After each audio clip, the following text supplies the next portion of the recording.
Dr. Steffi here. Do you think that the human brain is fascinating? Or do you think it actually at times is a bit of a curse?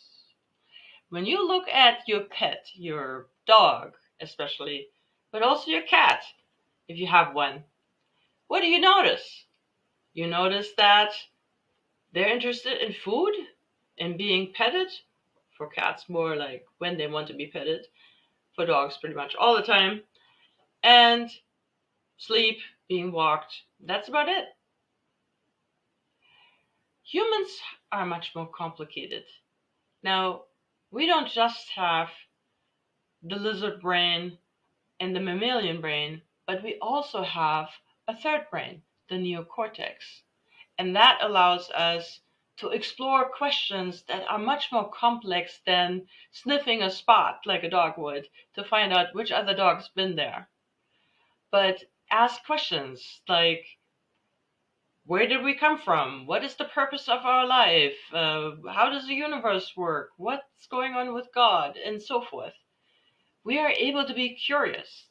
Hugh Ross wrote a couple of fascinating books, and he says that human beings are the only beings that are able to be curious, which, by the way, makes me curious. How exactly are we so sure that that is the case?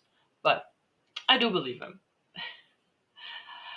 Our mindset is really what separates the situation of the brain being a blessing from one where the brain might turn into a curse, as powerful as it is. So it can be a powerful blessing or a powerful curse. That's one way to put it. So with the mind, we think what we see as possible. We think what is going to happen. We sometimes worry and turn certain worrisome ideas over and over in our heads. And that leads to not such pleasant results.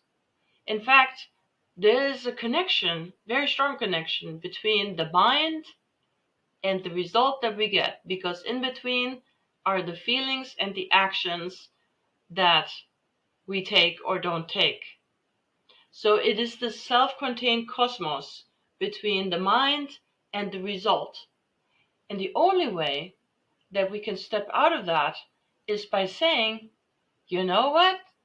I don't like this result I'm getting. There must be something I'm thinking that is not helping me. Now that is powerful. It's a powerful moment. And this is actually where you could say a breakdown leads to a breakthrough. One of the things that is talked about a lot these days is the fight, flight, or freeze response that we have. And this is actually not a function of the higher brain, not a function of the neocortex, but it is a survival instinct. The problem is that we often invoke that survival instinct in situations when it's not needed. When that happens, the human brain can turn into a curse. We're not even using the most precious part of the human brain at that point, the part that sets us apart from other living beings. Therefore, I invite all of us, me included, watch your thoughts. Watch your thoughts and consider when it's time to look at the same situation through a different, more empowering lens.